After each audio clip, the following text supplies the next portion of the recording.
Sinita ko yung ni Coco Martin na walang permit. Ano ba naman yan? Ang hina-hina ng ulo mo. Nakaka-bad trip kasi. Pinagtanggol ko yung mga naabalang publiko. Masama pa rin ako. Pati si Vice siya kasi Ayon. Totoo naman lahat ng sinabi ko eh. Pan yung ginawa nila eh. Huwag yung i-tolerate eh. Masama na naman ako. Di ba? Yung idol nyo. Nung nagkaroon ng Rendon Labrador, doon nyo nalaman lahat. Doon sila na-expose lahat na mahina pala silang mag-isip. Okay lang yun. Okay lang yun na gusto nyo akong i-mass report, gusto nyo mawala yung accounts ko, lahat. Okay lang yun. Naintindihan ko po yun. Hindi po ako susuko sa advokasya ko na patalinuhin ang mga Pilipino. Habang nandito po ako sa mundo, gagawin ko po ang lahat ng aking makakaya para makatulong sa pagbabago ng Pilipinas.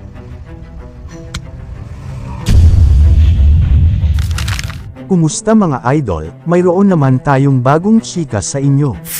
Bago yan, welcome sa channel ni Mr. JV.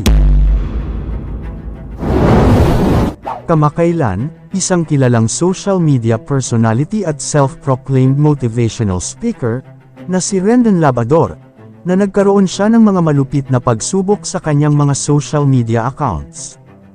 Mahigit isang linggo na ang nakakaraan, nang permanente nang i-delete ng TikTok Philippines ang account ni Rendon Labrador. Ito ay naging simula ng kanyang mga pagsubok sa online platform. Kahapon lang, nang malaman ni Rendon Labrador na tuluyang binura ang kanyang opisyal na Facebook page, nagulat siya at hindi na ito ma-access. Hindi lang yun, pati ang kanyang pangalawang Facebook page ay nabura din dahil sa sunod-sunod na mga report mula sa mga fans ni Coco Martin, at mga fans ni Vice Ganda, pati na rin ang mga taga-suporta ng It's Showtime. Sabi niya, pasensya na sa lahat ng taga-suporta natin, at kasalukuyan na hindi ako makapaniwala at nagulat sa pagkawala ng aking Facebook page. Nagpapasalamat ako sa mga taong naniniwala at nagpapadala ng mga mensahe. Ngayon upload ko ang official statement sa aking YouTube account tungkol dito. Pasensya na at paralisado kaming lahat dahil dito sa pangyayari. #StayMotivated. Sa kanyang Instagram account, ibinahagi ni Rendon Labrador ang malungkot na balita na binura na rin ng Facebook Philippines ang kanyang opisyal na account, kahit pa ito ay may blue badge, na nagsasaad ng kanyang authenticity. Sa ganitong kaganapan, nagpasya siya na ibahagi ang kanyang opisyal na pahayag tungkol dito sa kanyang personal na YouTube channel. Sa mensahe ni Rendon, nagpapasalamat siya sa lahat ng sumusuporta sa kanya at sa lahat ng mga nakasubaybay sa kanyang mga post. Nangako rin siya na babalik siya, at ibabahagi ang mga updates sa kanyang mga taga-suporta. Ayon kay Rendon Labrador, ramdam niya na may panganib sa pagkawala ng kanyang Facebook page account dahil sa sunod-sunod na mga report ng mga netizens. Ito ay dahil sa mga diretsahang pambabash niya sa mga personalidad na sa kanyang palagay ay may mga pagkukulang. Karamihan sa mga ito ay mga kilalang maimpluwensyang tao. Isa sa mga kontrobersyal na kaganapan, bago i-delete ang Facebook account ni Rendon, ay ang paninira niya sa aktor na si Coco Martin.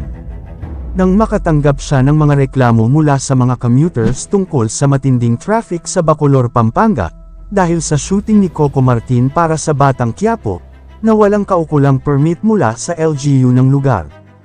Pinost ni Rendon Labrador ang video na nagpapakita ng mga ebidensya ng nasabing problema. Sa kabila ng mga pagsubok ni Rendon Labrador, maraming netizens ang nagulat at nasiyahan sa pagkakadilit ng opisyal na Facebook page niya. Tinitiyak niya na magbabalik siya at magpapatuloy sa kanyang advokasya. Narito ang sinabi ng mga netizens. Sa lahat ng sinabi mo, eto nakaka-motivate. Masayang masaya kami. Yung nag-celebrate ka dahil suspended ang It's Showtime, pero nauna ka pa nawala. Masyado kasing mataas ang lipad, ayon na balian ng pakpak kaya lagapak. Another achievement na naman para sa iyo Rendon Labrador, congrats po, keep it up, nakaka-motivate talaga. Kayo mga idol, ano ang masasabi nyo sa chika topic natin ngayon? At syempre bago tayo magtapos sa ating video, ay inaanyayahan ko kayo na mag-like sa ating Facebook at mag-subscribe na rin sa YouTube, dahil malaking tulong na ito sa pag-grow ng aking channel, upang mas lalo pa ako na magsipag sa pag-upload ng mga videos na kagaya nito. Hindi naman ako nagmamakaawa sa inyo mga idol, pero sana maawa na kayo. Hanggang dito na lang ang ating video, maraming salamat sa inyong pagtambay, bye-bye!